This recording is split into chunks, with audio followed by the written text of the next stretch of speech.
लक्ष्य कोचिंग जीवन YouTube channel में आप सभी का हार्दिक स्वागत एवं अभिनंदन करता हूं और ले चलता हूं आपके पोर्टिकल जो चल रही थी उसके नेक्स्ट पार्ट में।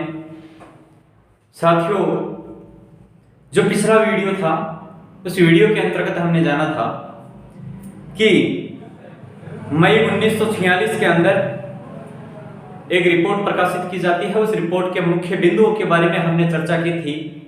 प्रथम बिंदु इसका यह अपने को संकेत कर रहा था कि भारतीयों के लिए एक संविधान सभा होगी। दूसरा बिंदु कह रहा था आपका कि संविधान सभा की सदस्य संख्या 389 होगी, जिनमें निर्वाचित 296 और मनोनीत 93 होंगे। तथा तीसरा बिंदु कह रहा था कि 10 लाख की जनसंख्या के ऊपर एक व्यक्ति को चुना जाएगा, यानी 10 लाख की जनसंख्या पर संविधान सभा के लिए एक सदस्य का निर्वाचन किया जाएगा। इन मुख्य बातों पे हमने गौर फरमाया था। और लीजिए हम आगे की तरफ चलते हैं, एक हौसले के साथ, एक जोश और एक जुनून के साथ मिलकर के कदम कदम से आपको ये दूरी तय करनी है। वक्त से लड़कर जो नसीब बदल दे, वक्त से लड़कर जो नसीब बदल दे, इंसान वही जो तकदीर बदल दे। कल क्या होगा कभी मत सोचो, क्या पता कल वक्त खुद अपनी तस्वीर बदल दे, क्या पता कल वक्त खुद अपनी तस्वीर बदल दे। साथियों, इन तीन बिंदुओं के आधार पे जो इनका विभाजन किया गया था, हालांकि दूसरे बिंदु के अंतर्गत अपने को यह निर्देश दिया गया था और यह संकेत किया गया था कि 389 जो सदस्य संख्या होगी उनमें से 296 तो आपकी निर्वाचित होगी और 93 मनोनीत होगी। उनको किस प्रकार से विभाजित किया और उनका विभाजन किया गया। साथियों, विभाजन इस प्रकार से रहा कि 389 जो सीटें अपने को बताई गई थी साथियों, उन 389 सीटों 296 जैसा कि हमने अभी पढ़ा, 296 निर्वाचित और 93 मनोनीत। ये 93 जो मनोनीत सीटें होगी वो कहां से होगी साथियों? वो रियासतों से होगी। भारत की मुख्य रियासतें उस समय हुआ करती थी, उन रियासतों से 93 सदस्य इसके अंदर चुने जाएंगे और 296 सदस्य जो हैं उनका निर्वाचन किया जाएगा। अब जो 296 हैं उनको फिर से डिवाइड किया जा रहा है। 293 सदस्य तो अपने यहां प्रांतों से हैं और 4 जो शेष सदस्य बचे 296 से 293 के बाद जो 4 सदस्य बचते हैं वो सीसीआर यानी कमिश्नरी क्षेत्रों से चुने जाएंगे। अब कमिश्नरी क्षेत्र में साथियों, जिन 4 कमिश्नरी क्षेत्रों की बात की गई थी, प्रश्न पूछ लिया जाता है कि कमिश्नरी क्षेत्र निम्न में से कौन सा नहीं है या कौन सा है। उनको याद करने का एक लाजवाब तरीका आप लोगों के पास में पेश कर रहा हूं। साथियों, इन चीजों को हम रटेंगे तो रट करके हम ज्यादा याद नहीं कर सकते। रटने से कुछ चीजें हम भूल जाते हैं। हम इन चीजों को किसी ट्रिक के माध्यम से समझें, अपने अंदर इनको ऐसा सेट करें कि हम भूलना चाहें तो भी नहीं भूल सके। साथियों, सीसीआर कमिश्नरी जो क्षेत्र हैं वो 4 हैं। पहला ABCD। मैं आपको विश्वास दिला करके ये बात कहता हूं कि मैं जो तरीका आप लोगों को बता रहा हूं, मेरे ख्याल से कहीं भी आपको ये तरीका नहीं मिलेगा। कमिश्नरी क्षेत्रों की अपन बात करते हैं, सीसीआर 4 जो अपने थे। ABCD याद कर लो, आपको चारों कमिश्नरी क्षेत्र याद हो गए। A फॉर 1, B यानी 2, C 3 और D 4। A for Ajmer Merwara. मेरे साथियों, पहला था Ajmer Merwara. B for Balochistan, C for Coorg, D for Delhi. ये 4 कमिश्नरी क्षेत्र थे जिनसे 4 सदस्य इसके अंदर लिए जा रहे थे। पुनः मैं आपको बता दूं, सीसीआर जो 4 हैं, A for Ajmer Merwara, B for Balochistan, C for Coorg और D फॉर दिल्ली। मुझे नहीं लगता कि इसके बाद आप लोगों को इसको याद करने में कोई दिक्कत या समस्या होगी। मेरे साथियों, चीजों को हम इस प्रकार से बयां करें और इस प्रकार से ग्रहण करें कि उन्हें रटने की अपने को आवश्यकता नहीं पड़े। दुनिया की इस भागदौड़ में अपने को आगे कैसे निकलना है, तो उन्हें जो दुनिया पूरी जिस राह पे चल रही है उस राह से हमें हटके चलना पड़ेगा। अगर हम भीड़ में चलेंगे तो भीड़ का हिस्सा बनकर रह जाएंगे, भीड़ में चलेंगे, भीड़ का हिस्सा बनकर रह जाएंगे। हम ऐसे पथ चलेंगे, अकेले चलेंगे, पर एक दिन चमक कर बाहर आएंगे। आपको चमकना है, अलग से आप लोगों को दिखना है, तो आपको अकेला चलना पड़ेगा, खुद का रास्ता खुद को तय करना पड़ेगा, खुद का एक नया रास्ता चुनना होगा कि सीढ़ियां उन्हें मुबारक हो जिन्हें केवल छत तक जाना है। सीढ़ियां उन्हें मुबारक हो जिन्हें केवल छत तक जाना है। हमारी मंजिल तो आसमां है, रास्ता खुद बनाना है, तो रास्ता अपने को खुद को बनाना है। साथियों, 389 के अंदर से 296 निर्वाचित और 93 मनोनीत हमने पहले पढ़ लिया था। 296 जो निर्वाचित है उनको दो भागों में डिवाइड किया। 293 तो प्रांतों से लिए जाएंगे और 4 सीसीआर से लिए जाएंगे। सीसीआर कमिश्नरी क्षेत्र है और सीसीआर कमिश्नरी क्षेत्र जो 4 है उनको याद करने के लिए मैंने आप लोगों को बता दिया A B C D। A for Ajmer Merwara, B for Balochistan, C for Coorg और D फॉर दिल्ली।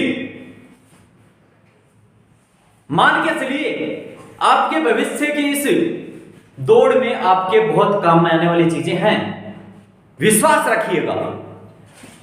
जुलाई 1946 के कैबिनेट मिशन के अनुसार चुनाव होते हैं जिनकी सदस्य संख्या निम्न प्रकार आप लोगों के सामने, यानी जुलाई 1946 के अंदर यह कहा गया कि आपके यहां आम चुनाव होंगे, एक विधानसभा होगी जिसके सदस्य संख्या 389 होगी, 296 प्रांतों से निर्वाचित होंगे और 93 मनोनीत होंगे और 10 लाख की जनसंख्या के ऊपर एक सदस्य का निर्वाचन किया जाएगा। तो जुलाई 1946 के अनुसार अपने यहां चुनाव होते हैं। चुनाव का आंकड़ा कुछ इस प्रकार से आप लोगों के सामने रहता है। साथियों, 296 जो निर्वाचित होने थे, 296 सीटों में से 208 सीट, जैसा कि आप लोगों के सामने लिखा हुआ है, कांग्रेस लेकर के आती है। 208 सीटों के ऊपर कांग्रेस ने बहुमत प्राप्त किया। 73 सीटों के ऊपर मुस्लिम लीग ने आधिपत्य जमाया और जीत हासिल की। 15 सीटों पर अन्य जो पार्टियां थी उन लोगों ने जीत हासिल की। अब जो ये 15 सीटें थी साथियों, ये 15 कुछ इस प्रकार से हैं, उनमें से 8 तो निर्दलीय जो व्यक्ति खड़े थे वो जीते और 7 अन्य जो पार्टियां थी वो जीतती है। यानी जुलाई 1946 का चुनाव का आंकड़ा 296 सीटों पे जो निर्वाचन का चुनाव हुआ उसमें से 208 सीटें कांग्रेस लेकर के जाती है, 73 सीटें मुस्लिम लीग और 15 सीटें अन्य में आती है। उनमें से 8 सीटें निर्दलीय लेकर के जाते हैं और 7 सीटें जो शेष दल थे, शेष जो पार्टियां थी छोटी मोटी, वो लेकर के जाती है। साथियों, निष्कर्ष यह निकलता है यहां तक कि इस चुनाव में भी कांग्रेस ने बहुमत हासिल किया और कांग्रेस की सरकार बनी। यहां सर्वोपरि और राजशाही जो रहा वो कांग्रेस रहा। हालांकि मुस्लिम लीग ने भी कोई कसर नहीं छोड़ी, अपने ज्यादा से ज्यादा सीटों को जीतने की पूरी कोशिश की, लेकिन यहां आधिपत्य जो रहा, जीत जो रही, सिंहासन जो रहा वो कांग्रेस का रहा। साथियों, आप एक बार स्क्रीनशॉट मार लें, फिर हम नेक्स्ट इसके आगे चलते हैं।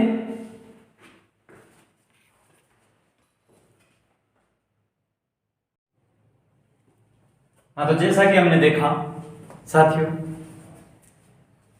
यानी 296 में से 208 सीटें कांग्रेस जीतती है, 73 मुस्लिम लीग और 15 अन्य, जिनमें से 8 आपके निर्दलीय होते हैं, 7 जो अन्य जो शेष दल होते हैं उनसे होते हैं। लेकिन साथियों, मैं एक बात आपको बता दूं, मुस्लिम लीग संपूर्ण 88 सीटें उनको जीतनी थी, उसमें से 73 सीटें जीतती है। 73 सीटों का मतलब साथियों, यहां अगर हम परसेंटेज निकालें तो 86.60% अर्थात लगभग 87% सीटें ये जीत जाती हैं। अब कहीं ना कहीं इनका पलड़ा भारी हो जाता है और इनका सपना जो पृथक राष्ट्र का था वो कहीं ना कहीं साकार होना संभव हो जाता है। साथियों, जो ये संविधान सभा के चुनाव होते हैं, उन संविधान सभा के चुनावों का मुस्लिम लीग द्वारा बहिष्कार किया जाता है, विरोध किया जाता है और दंगे फसाद कहीं न कहीं बढ़ जाते हैं। और एकमात्र रियासत जिसने संविधान सभा में भाग नहीं लिया, पूछा जा सकता है कि एकमात्र ऐसी रियासत जिसने संविधान सभा में भाग नहीं लिया, तो साथियों वो रियासत है हैदराबाद रियासत। हैदराबाद रियासत ने संविधान सभा में भाग नहीं लिया। कांग्रेस में सर्वाधिक सीटें जो मिली वो मद्रास रियासत से मिली, मद्रास प्रांत से मिली।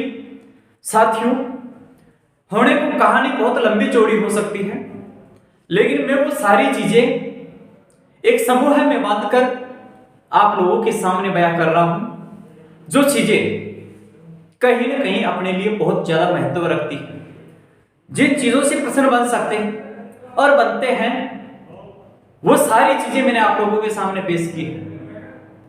लेकिन जो बाकी की राम कहानी जिनका कोई औचित्य नहीं रहता, वो चीजें मैंने इससे पृथक कर दी है।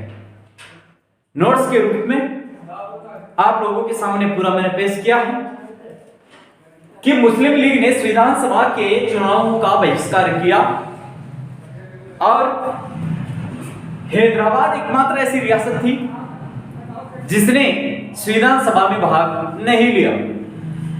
कांग्रेस को सर्वाधिक जो सीटें मिली वो मद्रास प्रांत से मिली। संविधान सभा में सर्वाधिक प्रतिनिधित्व संयुक्त प्रांत से चुनकर आए और उसमें आए सदस्यों की संख्या साथियों 55 थी। इसके बाद 3 जून 1947 को माउंटबेटन योजना के अनुसार भारत देश का विभाजन हुआ, तो संविधान सभा की जो सीटें हैं वो घट करके 324 रह गई।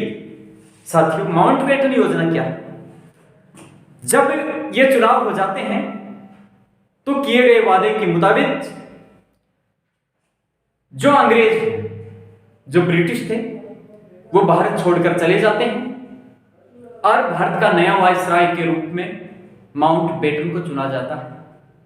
और इस चुनाव के नतीजों को मद्देनजर रखते हुए माउंटबेटन ने यह क्लियर कर दिया कि मुस्लिमों की सबसे बड़ी पार्टी और ताकत जो है वो मुस्लिम लीग पार्टी है और उसका जो प्रस्ताव पृथक राष्ट्र का है उसको मानना पड़ेगा।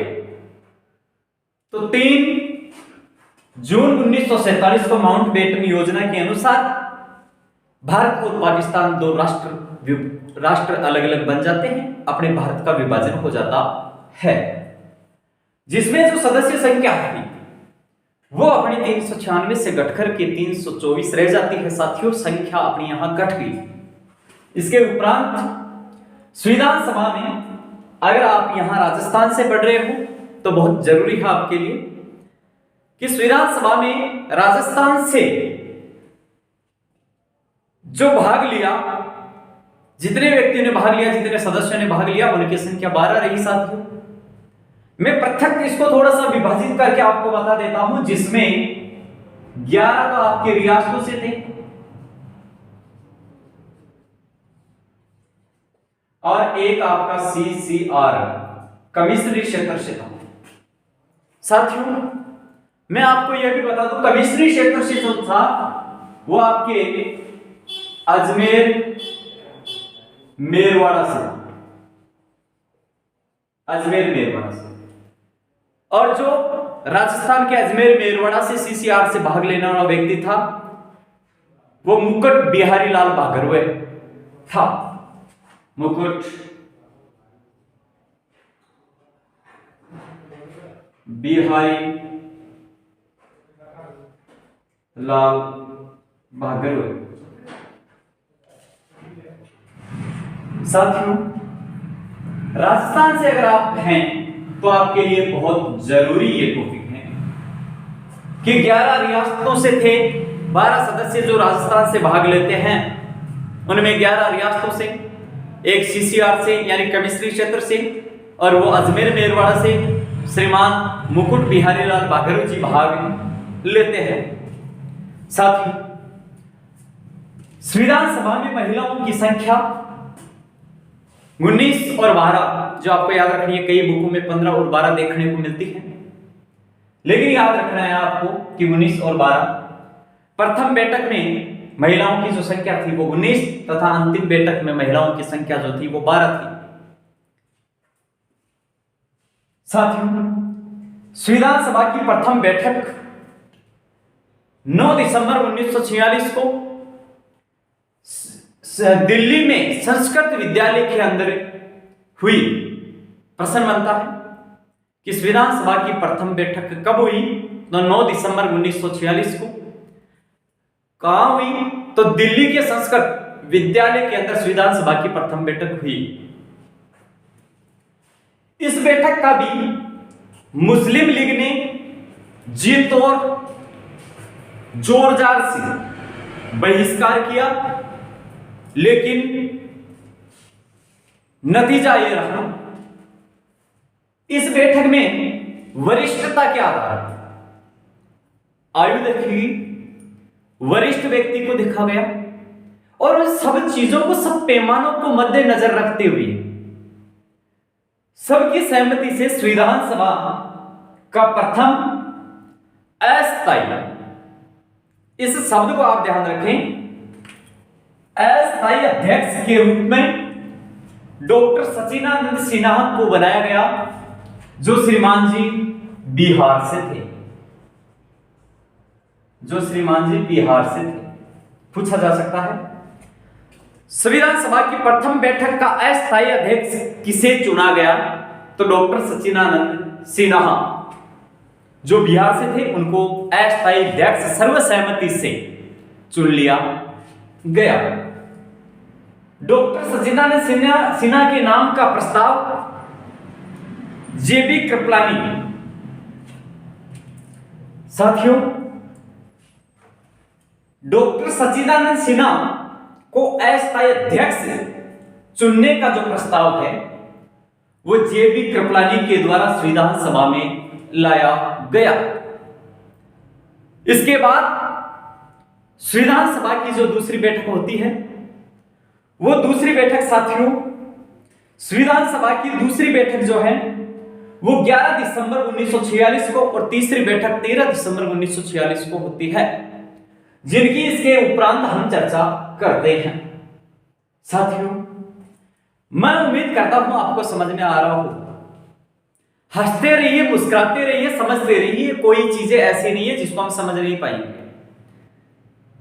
जब आपको ऐसा लगे कि पढ़ने का जी नहीं करता, पढ़ा हुआ याद नहीं होता, इधर उधर मन डोलता है, तो साथियों अपनी मां की उस आंसुओं को देख लेना, पिता के उस पसीने को देख लेना, बहन के उस विश्वास को देख लेना और भाई की उस आस को देख लेना। इन सब चीजों को याद कर लेना और अपने भविष्य पे एक नजर आप डाल लेना कि अगर हमारा अभी भी सिलेक्शन नहीं हुआ तो हम क्या करेंगे। इधर उधर की चल रही अफवाहें और आंधियों पे ध्यान नहीं देना है। कोई कहता है तैयारी से कुछ नहीं होता, कोई कहता है इससे कुछ नहीं होता, लेकिन अपने को अपना कर्म करते रहना है कि जिंदगी को जरा इस तरह जी लीजिए, जिंदगी को जरा इस तरह जी लीजिए, एक आग को अपने अंदर सुलगने दीजिए। मंजिल खुद चलकर आएगी आपके कदमों में, लेकिन खुद कुछ संकल्प ऐसा कीजिए। अगर आप संकल्प ही नहीं करेंगे तो मंजिल को अपने में कोई सुगंध नहीं आती। साथियों, आपको जीतना होगा, उस मां के लिए जीतना होगा, उस पिता के लिए जीतना होगा, मां के मान के लिए, पिता के सम्मान के लिए, भाई की विश्वास के लिए, भाई की आस के लिए, बहन के विश्वास के लिए जीतना होगा। जीतना होगा, जीतना होगा, और जीत करके आप रहोगे, ये निर्णय आपको करना होगा। साथियों, मैं विस्तार से आपको समझाने की कोशिश कर रहा हूं, फिर भी आप लोगों को कोई दिक्कत है, समझ में नहीं आ रहा है, तो आप कमेंट के जरिए जरूर बताएं। और समझ में आ रहा है तो भी आपके कमेंट का इंतजार करूंगा। मैं प्रत्येक देखने वाले व्यूअर्स का कमेंट चाहता हूं, आपसे बस यही चाहता हूं कि एक कमेंट आपका चाहिए। लाइक समझ आपको अच्छा लगे तो लाइक करना, वरना मत करना। समझ में आए तो सब्सक्राइब करना, मत करना। समझ में आए, अच्छा लगे, पसंद आए तो शेयर करना, सब्सक्राइब करवाना, वरना मत करना। लेकिन कमेंट करके मुझे जरूर बताना कि जिस राह पे मैं चल रहा हूं और आपको लेके चल रहा हूं, क्या मैं इसमें आपको कुछ सिखा पा रहा हूं? कमेंट का इंतजार जरूर करूंगा। बस यह एक चीज आपसे मांगता हूं, एक बार कमेंटों की डोर लंबी चाहिए जो आप करें। उसके बाद देखिएगा आपके उन कमेंटों के हौसले से मैं आपको वो चीजें आपके सामने लेकर के आऊंगा जिन चीजों की आपको महती आवश्यकता है। कि लक्ष्य ओझल होने जाए कदम से कदम मिलाकर चल, कि लक्ष्य ओझल होने जाए कदम से कदम मिलाकर चल, सफलता तेरे कदम चूमेगी आज नहीं तो कल, आज नहीं तो कल। कि यूं ही नहीं मिलती राही को मंजिल, यूं ही नहीं मिलती राही को मंजिल, एक जुनून सा दिल में जगाना पड़ता है। पूछा चिड़िया से कैसे बना आशियाना, तो चिड़िया का जवाब था साथियों, एक जानवर, एक पक्षी का जवाब है कि भरनी पड़ती है बार बार उड़ान, और तिनका तिनका उठाना पड़ता है, तिनका तिनका उठाना पड़ता है साथियों। जय हिंद, जय भारत मेरे प्यारे साथियों। खुश रहो, मस्त रहो, पढ़ते रहो और बढ़ते रहो।